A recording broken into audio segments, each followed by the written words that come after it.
अस्सलाम वालेकुम नाज़रीन, मां आहियां शहराज़ अहमद। अवां ॾिसो पिया दी टुडेज़ वर्ल्ड। दिल जी गहराइन सां अवां खे भली कार कयूं था। नाज़रीन, जीअं हमेशह अवां खे असां इंटरनेशनल अफेयर्स ऐं इंटरनेशनल करंट सिचुएशन्स तव्हांखे ॿुधाईंदा आया आहियूं। हींअर हलूं था थोरो बिज़नेस जी तरफ़। त हींअर जेका अनएम्प्लॉयमेंट आहे उन में छा हींअर थी चुको आहे, केतिरी वर्स्ट सिचुएशन हींअर थी चुकी आहे। नाज़रीन, अमेज़ॉन जे बारे में तव्हांखे ख़बर हूंदी त अमेज़ॉन हींअर हिकिड़ी it's a big firm of online transfer groceries और सो मैनी थिंग्स ऐं हिन जूं इलाही सब डायरीज़ आहिनि जंहिंमें अमेज़ॉन कमु कंदो आहे। हींअर अमेज़ॉन जे तरफ़ां हिकिड़ो नोटिस आयो आहे जेको अञा ताईं अप्रूव त नाहे थियो, पर 110% हींअर गारंटी आहे त अमेज़ॉन हींअर इहो क़दम खणण वारी आहे। 18,000 एम्प्लॉइज़ आहिनि जेके अमेज़ॉन जे लाइ कमु कंदा आहिनि ग्लोबली, वर्ल्ड वाइड, अलॻि अलॻि कंट्रीज़ में। उहे अमेज़ॉन ॿुधाए पई त हाणे असांखे इहे 18,000 एम्प्लॉइज़ कढणा आहिनि। उहा वजह इहा आहे त जेको गुज़रंदड़ 6-7 सालनि में असां प्रॉफिट कयो हुयोसीं, उहो प्रॉफिट हाणे असांजो नथो थिए। उन खां पोइ 6-7 सालनि खां असां हमेशह इहा कोशिशि कई आहे त जेका अनएम्प्लॉयमेंट हींअर ग्लोबली अनएम्प्लॉयमेंट आहे उहो असांजे तरीक़े सां, असांजी वजह सां इन में इज़ाफ़ो न थिए ऐं असां कंट्रोल कयूं। पर नाज़रीन, हींअर जेका बॉस एंडी आहे अमेज़ॉन जी, उन इहा ॻाल्हि कई आहे त अगरि जे असां इहो क़दम नथा खणूं त सुभाणे अमेज़ॉन बि बंदि थी सघे थो। नाज़रीन, अमेज़ॉन जूं जेके कंट्रीज़ आहिनि, जेके ग्लोबली हाईलाइटेड कंट्रीज़ आहिनि, उन्हनि में यूरोप अचे थो। हींअर अमेज़ॉन इहा ॻाल्हि त कोन ॿुधाई आहे त कहिड़े कंट्रीज़ मां 18,000 एम्प्लॉइज़ जेके आहिनि उहे असां कढंदासीं, पर इहो ॿुधायो आहे त सभिनि खां वॾे में वॾो जेको अंग आहे उहो यूरोप मां असां कढंदासीं। नाज़रीन, हींअर 2 कैटेगरीज़ जेके आहिनि उहे हिननि ॿुधायूं आहिनि, जंहिंमें हिकिड़ी कैटेगरी अचे थी रिटेल बिज़नेस जी, ॿी कैटेगरी अचे थी HR जी, ह्यूमन रिसोर्सिस। नाज़रीन, इहे 2 कैटेगरीज़ जेके आहिनि उहे हमेशह हर बिज़नेस फर्म में ऐं ग्लोबली 2 कैटेगरीज़ हूंदियूं आहिनि जेके इकनॉमिक ग्रोथ में वॾो पंहिंजो किरदारु ॾेखारींदियूं आहिनि। रिटेल जेका आहे उन में त चलो कुझु माण्हू अहिड़ा आहिनि जेके पंहिंजो कारोबार वरी स्टेबल करे सघनि था। HR में जेके माण्हू आहिनि उहे ॿियनि फर्म्स में वञी अप्लाई करे सघनि था, पर जिथे मसइलो आहे अनएम्प्लॉयमेंट जो, उते HR बि मां सम्झां थो त ख़तरे में आहे। उन्हनि जी जेका तादाद आहे उहा 18,000 तादाद आहे जेका HR ऐं रिटेल मां निकिरंदी। रिटेल जो जेको मसइलो आहे, हींअर जेका बॉस एंडी आहे अमेज़ॉन जी, उन इहा ॻाल्हि कई त असांजे लाइ इहे फ़ैसिला आसान न आहिनि हूंदा। इहे असां एतिरो जल्द फ़ैसिला न आहियूं करे छॾींदा। त असां ग्राफ ॾिठा ऐं असांखे ख़बर पई त हीअ असांजो जेको प्रॉफिट आहे उहो घटि पियो थिए, त असां एम्प्लॉइज़ कढी उन्हनि जी सैलरीज़ बचाए असां पंहिंजे प्रॉफिट मार्जिन खे जेको आहे उहो स्टेबल कयूं। ईअं असां न आहियूं कंदा। असांजी हिकिड़ी पूरी कैलकुलेशन हूंदी आहे, एनालिटिक्स हूंदा आहिनि, उन खां पोइ असां वञी इन फ़ैसिले ते पहुचंदा आहियूं।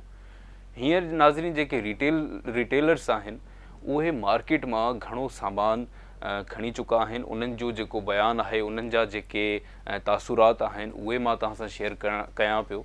त उहे उन्हनि सामान इलाही खणी चुका आहिनि ऐं हमेशह जेके रिटेलर्स हूंदा आहिनि उहे रीट्रांसफ़र ते हलंदा आहिनि। गिव एंड टेक हूंदो आहे। उन में जीअं साधारण हिकिड़ो मिसाल ॾिजे त हिकिड़े हथ खां वठो, हिकिड़े हथ खां ॾियो। इहे रिटेलर जी हिकिड़ो रिटेलर जो हिकिड़ो स्ट्रक्चर हूंदो आहे। हींअर अगरि रिटेलरनि जेको सामान मार्केट मां खयो आहे ऐं उन्हनि अमेज़ॉन ते सेल करण जे लाइ उहो सामान खयो हुयो, हाणे अगरि जे उहा एम्प्लॉयमेंट हली थी वञे त हुननि खे डिफरेंट फर्म्स में डिफरेंट जीअं चइजे त जेके स्ट्रक्चर्स आहिनि मीडिया जा, सोशल मीडिया जा ऐं अलॻि अलॻि जेके प्लेटफॉर्म्स आहिनि, उते इहे खपाइणियूं पवंदियूं 1 बाय 1। इन्हनि जा पार्ट्स थींदा, माना हिकिड़ी कैलकुलेशन थींदी ऐं वॾो हिकिड़ो प्रोसेस थींदो। उन खां पोइ वञी किथे न किथे जेके रिटेलर्स आहिनि इन अमेज़ॉन जे फ़ैसिले खां पोइ वञी स्टेबल थियनि। इन जो अगरि मार्जिन कढिजे त घटि में घटि 5 खां 7 साल लॻंदा अमेज़ॉन जे हिन फ़ैसिले खां पोइ माण्हुनि खे स्टेबल थियण में। नाज़रीन, ही जेका अनएम्प्लॉयमेंट आहे इहा ग्लोबली आहे। इहा रुगो पाकिस्तान में, इंडिया में या अहिड़ा जेके असांजा जेके कंट्रीज़ आहिनि, नेबरहुड कंट्रीज़ आहिनि, इन्हनि में न बल्कि ग्लोबली आहे। हींअर अमेरिका में बि काफ़ी अनएम्प्लॉयमेंट आहे। तव्हां कैनेडा जो एनालिटिक्स कढो उन में अनएम्प्लॉयमेंट आहे।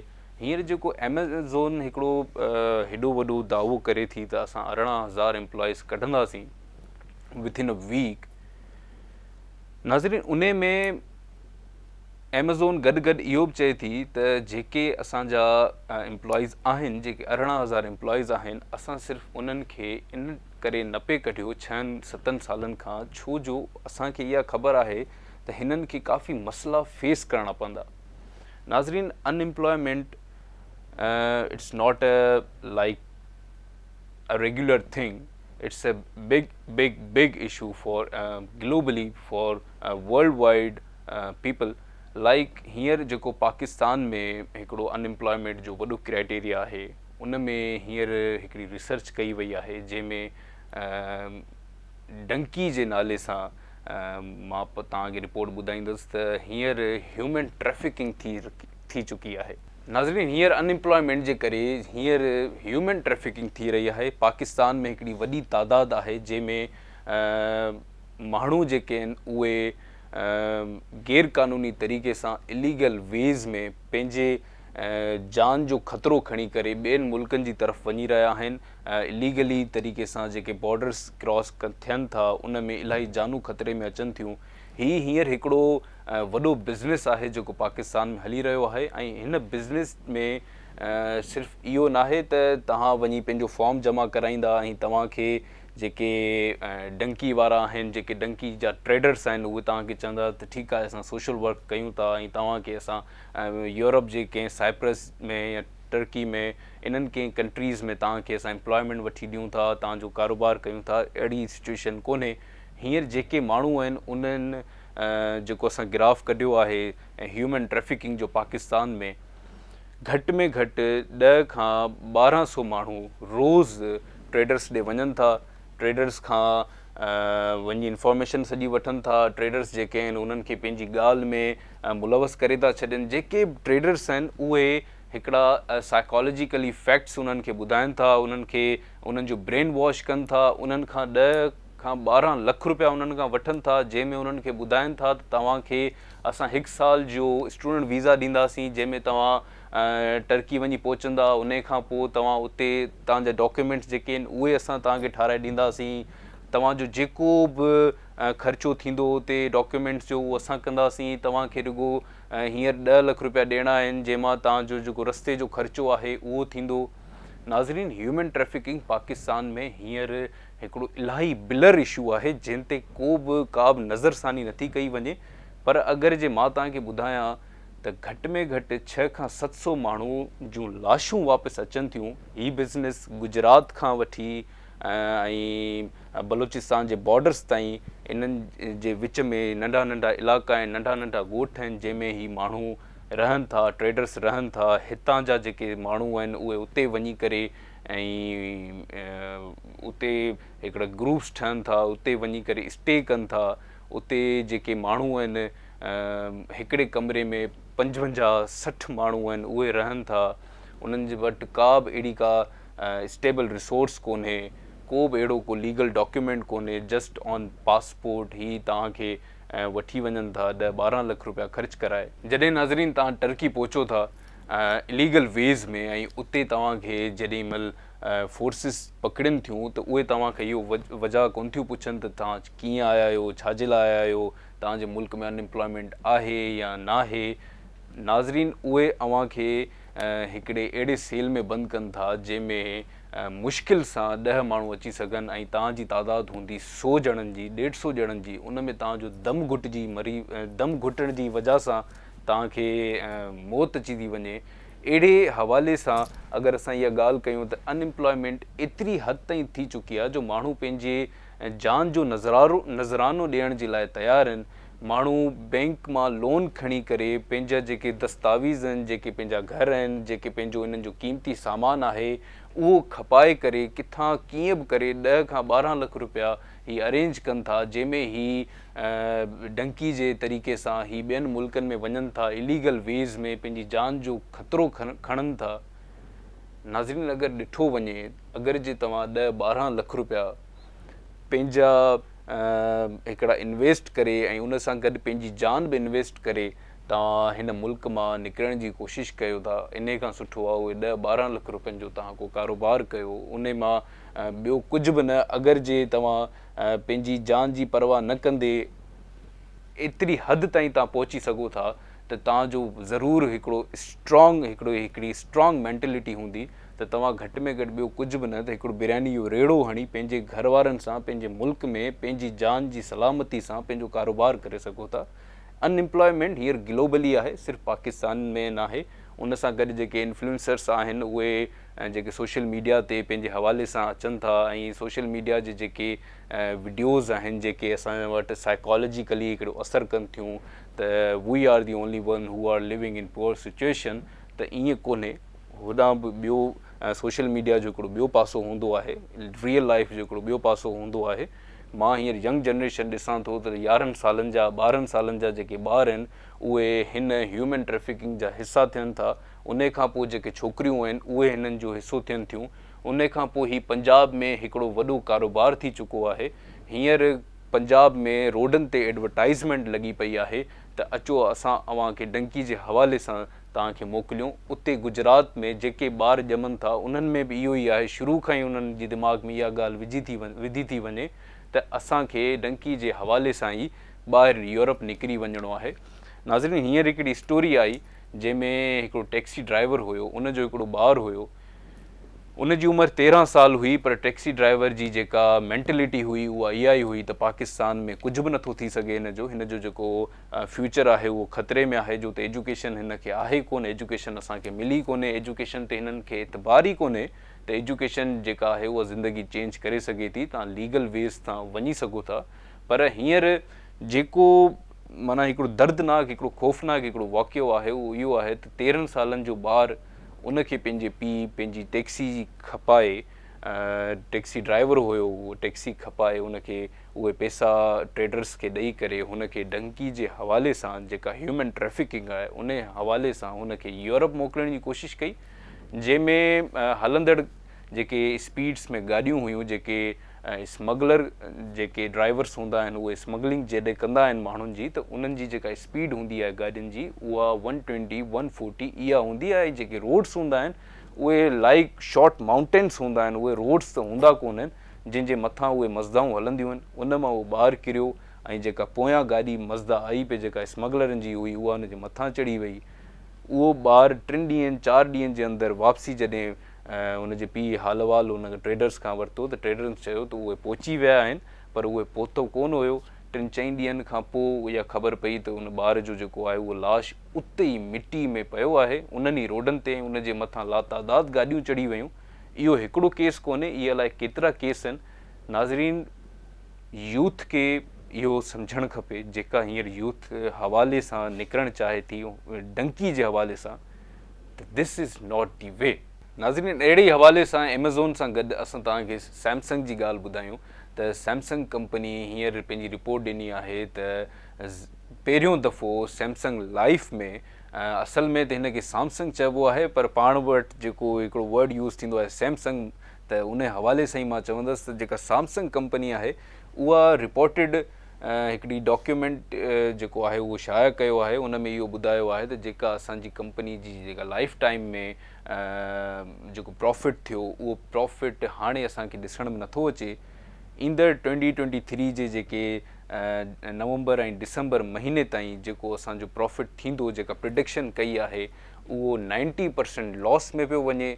सैमसंग जेका आहे उन रिपोर्ट में इहा ॻाल्हि कई आहे त असांजो जेको प्रोडक्ट आहे उहो 100% गारंटेड हूंदो आहे, क्वालिटी जे हवाले सां उहो महांगो हूंदो आहे।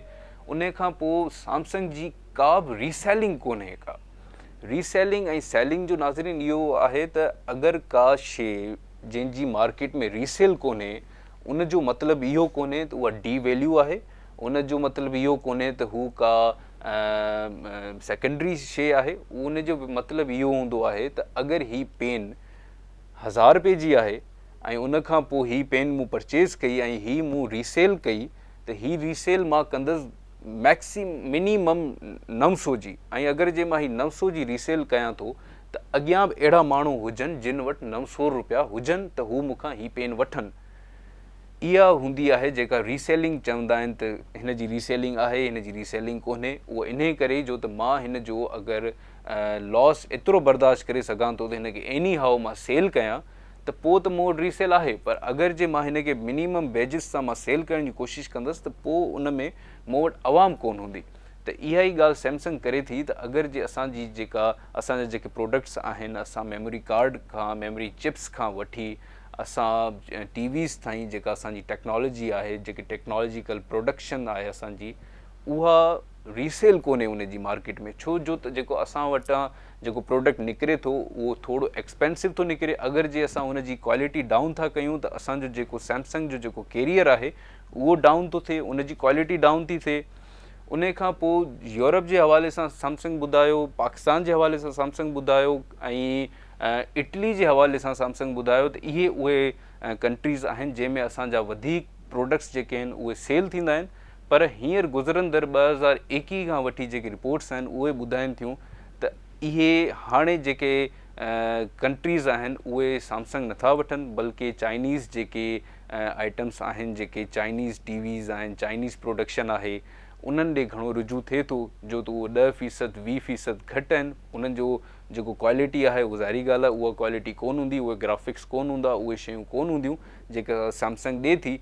सो सैमसंग चए थी त हींअर अनएम्प्लॉयमेंट जे करे असां ही जेका असांजी जेका लाइफ जी कैरियर में जेको हींअर असां वटि जेको लॉस थिए थो उहो अनएम्प्लॉयमेंट जे करे थियो आहे। पर अगरि जे असां इहा ई प्रोडक्शन रखी त विद इन 9 years असांजी जेका सैमसंग कंपनी आहे उहा बंदि थी वेंदी। नाज़रीन, ॻाल्हि कंदासीं इंडिया जी त इंडिया में हींअर 50,000 माण्हुनि खे बेघर कयो पियो वञे। उहो बेघर इन करे कयो पियो वञे जो त उहे इलीगली रहियल आहिनि। 1971 खां वठी हींअर ताईं 2023 ताईं अगरि इलीगली रहियल आहिनि त हुकूमत जी अखि पहिरीं छो कोन खुली? नाज़रीन, इहे जेके न्यूज़ हूंदियूं आहिनि त 50,000 माण्हुनि खे बेघर कयो पियो वञे, त इहा हिकिड़ी नंढड़ी न्यूज़ न आहे हूंदी, इहा हिकिड़ी वॾी न्यूज़ हूंदी आहे। ऐं इन हवाले सां उहे चवंदा आहिनि त ॾिसण वारी अखि खपे।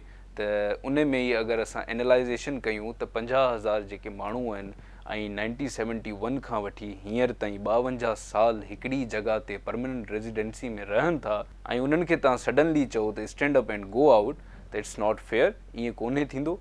जेका अवाम आहे, जेका 50,000 अवाम आहे, अगरि उहा इलीगली तरीक़े सां रहे थी त उन्हनि जो जेको टैक्स आहे उहो बि इलीगल तरीक़े सां गवर्नमेंट खणंदी आहे। अगरि जे उहे लीगल कोन्हनि त उन्हनि जो जेको टैक्स आहे उहो बि लीगल कोन्हे। 50,000 माण्हू अगरि 52 सालनि में 20 रुपया बि रोज़ अगरि टैक्स ॾियनि था त उन्हनि जो जेको टैक्स आहे उहो 36 करोड़ रुपया पर ईयर थो थिए। ऐं 52 सालनि में अगरि कयूं त असांजो इहो टैक्स थिए थो 18 अरब 900 करोड़ ऐं 80 लख रुपया। 18 अरब 52 जेके सालनि में 50,000 माण्हुनि गवर्नमेंट खे ॾिना उहे एक्सेप्टेबल आहिनि। पर हाणे असां उन्हनि खे इहो चवंदासीं त stand up and go out for that reason त हू इलीगली रहियल आहिनि 1971 खां वठी 52 साल। नाज़रीन, अगरि हुकूमत जी अखि खुले थी त हुकूमत खे इहो ॾिसणु खपे त असांजी अखि जेॾीमहिल खुले थी त केतिरनि जूं अखियूं बंदि थियूं थियनि। अगरि जे असांजूं अखियूं खुलनि थियूं त घटि में घटि उन्हनि जे लाइ को अहिड़ो हिकिड़ो असां वटि हिकिड़ी रिहेबिलेशन सेंटर हुजे या रिहेबिलेशन सोसाइटी हुजे जंहिंमें असांखे उन्हनि खे ट्रांसफ़र कयूं पहिरीं, उन खां पोइ उन्हनि खे लीगली असां रहण जी इजाज़त ॾियूं। छो जो 52 सालनि में 18 अरब ॾियण का मज़ाक कोन्हे। 18 अरब 900 करोड़ बिग अमाउंट। ऐं हींअर इंडिया में हिकिड़ो वॾो ट्रेंडिंग इशू इहो हली रहियो आहे जंहिंमें इंडियन इंक्रोचमेंट जेका आहे उन्हनि कोर्ट में पटिशन दाख़िल कई ऐं इहो चयो त ही रेलवे स्टेशन जे उत्तराखंड में जेका रेलवे स्टेशन आहे हल्द्वानी रेलवे स्टेशन, उन वटि ही कॉलोनी ठहियलु आहे। 52,000 माण्हू इन में रहनि था ऐं ही जेके माण्हू आहिनि उहे इलीगल वेस में रहनि था। त कोर्ट इहो चयो त ठीकु आहे, को वर्केबल सोल्यूशन कढो। कोर्ट जा वर्केबल सोल्यूशन ॿुधिजो नाज़रीन। कोर्ट वर्केबल सोल्यूशन में पहिरियों जेको वर्केबल सोल्यूशन ॾिनो उहो इहो ॾिनो त हिननि खे हिकिड़े हफ़्ते जो नोटिस ॾियो। 1971 खां वठी 52 सालनि ताईं जेके माण्हू रहनि था उन्हनि खे हिकिड़े हफ़्ते जो नोटिस ॾियो। इहो हिकिड़ो वर्केबल सोल्यूशन जो पार्ट 1 आहे। वर्केबल सॉल्यूशन जो पार्ट 2 इहो आहे त जॾहिं उन्हनि हिकिड़े हफ़्ते जे नोटिस में मुज़ाहिरा कया ऐं इहे प्रोटेस्ट कया त हिननि ॿियो वर्केबल सॉल्यूशन जो जेको पार्ट आहे उहो इहो ॾिनो त हिननि खे का रैपिड सिक्योरिटी जेका आहे उहा तव्हां इंक्रोचमेंट सां गॾु वञे ऐं हिननि ते हमिलो करे, हिननि सां ज़ुल्म करे, हिननि खे ज़ोरी ॿाहुनि मां पकिड़े करे हिननि खे पंहिंजे उन्हनि जे घरां कढे ऐं उन्हनि जे घरनि जे मथां बिल्डोज़र हलाए छॾियो।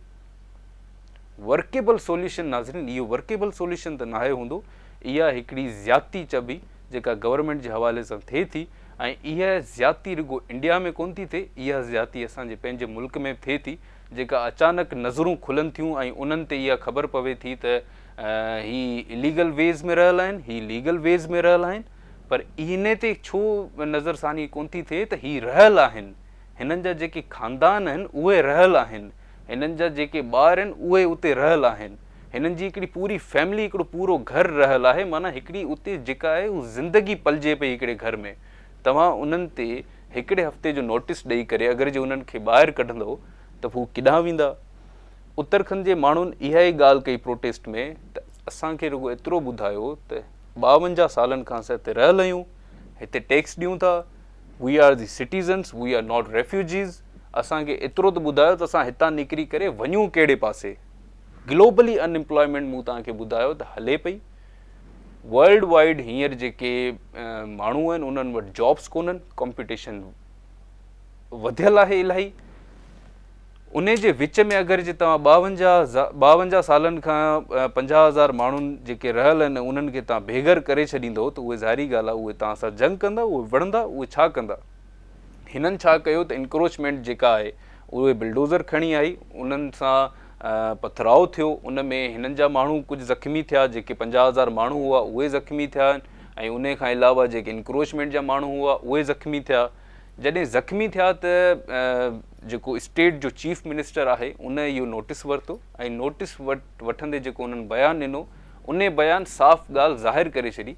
उन्हनि जो जेको बयानु हुयो उहो इहो हुयो त जेको कोर्ट जो ऑर्डर आहे उहो ई मुंहिंजो ऑर्डर आहे।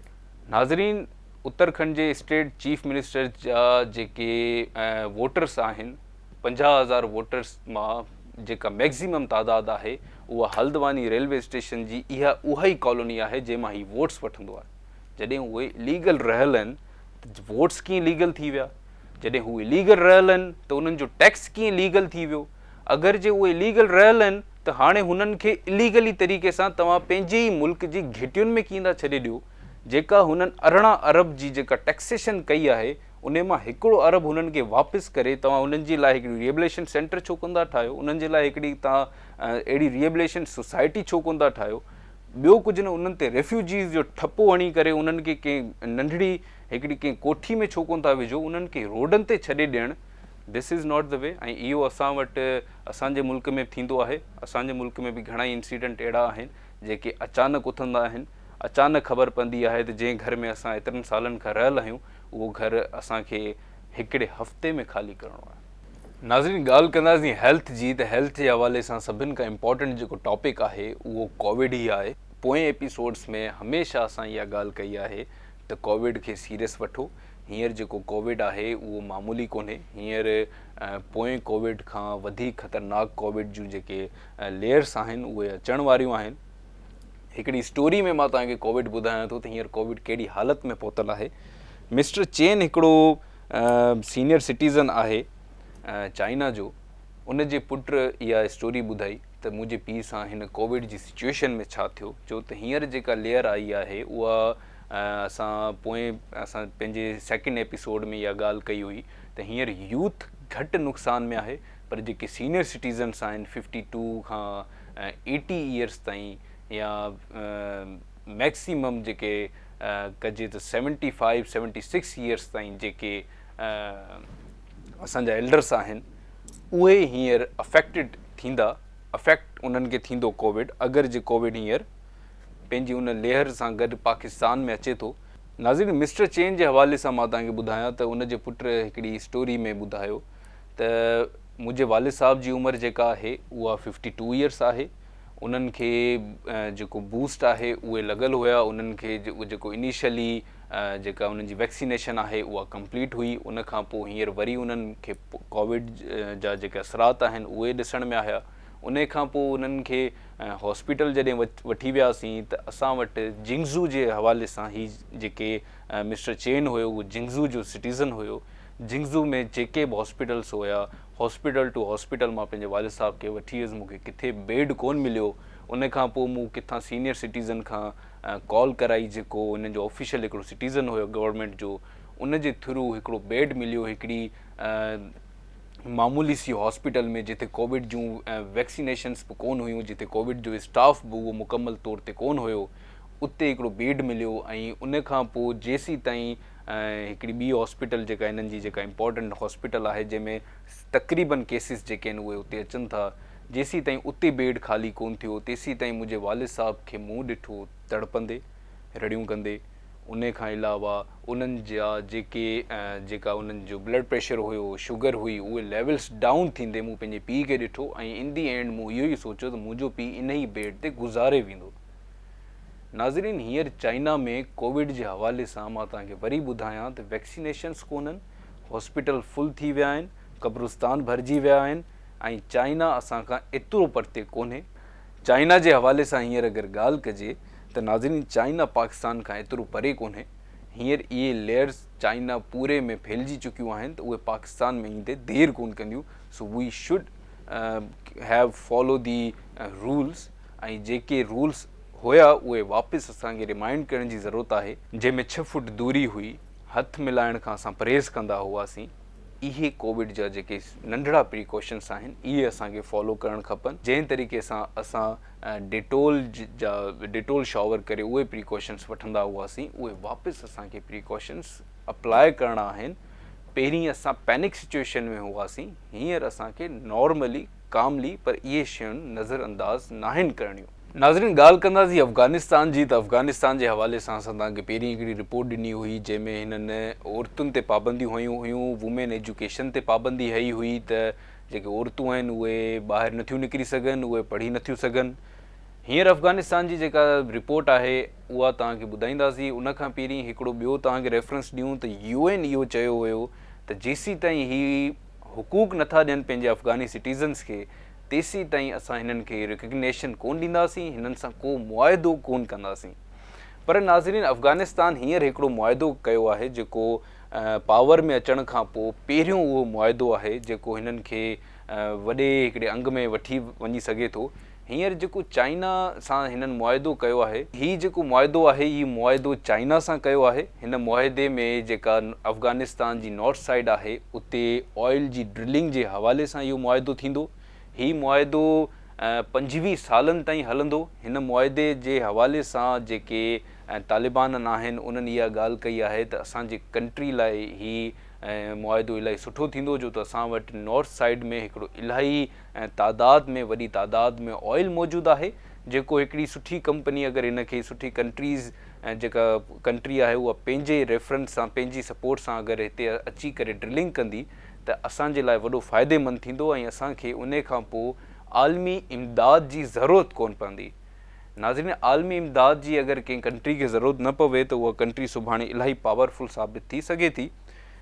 इहे इन ई हवाले सां जेका चाइनीज़ जेका गवर्नमेंट आहे उन इहा ॻाल्हि कई आहे त अफ़गानिस्तान में अगरि असां ड्रिलिंग जो इहो मुआइदो कयूं था त असांजी इकनॉमी में हिकिड़ी वॾी डेवलपमेंट थींदी, इकनॉमिक ग्रोथ थींदी। असांजे लाइ इहो हिकिड़ो सुठो हिकिड़ो मुआइदो साबित थी सघे थो।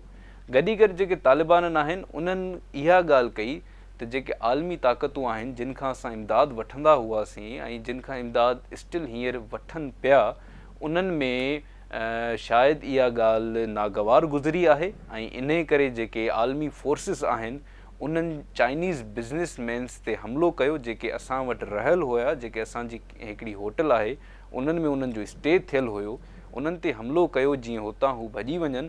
पर असां इहो ॿुधायूं त पोयां असां कोन हटंदासीं जेसीं ताईं असांजी कंट्री स्टेबल नथी थिए इकनॉमिकली। उन खां पोइ असांजा जेके हुकूक आहिनि उहे असां ॼाणियूं था ऐं इहे हुकूक ईअं ई हींअर हिकिड़ी नज़र विझंदासीं फॉरेक्स ते त फॉरेक्स जेको अॼु पाकिस्तान में आहे उहो रियाल स्टेबल थियो आहे 60.78 में, ऐं पाउंड स्टेबल थियो आहे 272.46 में, दिरहम जेको स्टेबल थियो आहे 62.19 में, ऐं डॉलर अॼु पाकिस्तान में जेको स्टेबल थियो आहे उहो 228.43 ते अची पहुतो आहे। नाज़रीन, हींअर ताईं जेके बि अहम ख़बरूं हुयूं उन्हनि सां अव्हांखे आगाह कयो वियो। इंशाअल्लाह ताला मिलंदासीं नेक्स्ट एपिसोड में। तेसीं ताईं पंहिंजो ख़्यालु रखिजो। अव्हां ॾिसी रहिया हुआ टुडेज़ वर्ल्ड। मां एंकर अव्हांजो शाहराज़ अहमद। अल्लाह हाफ़िज़।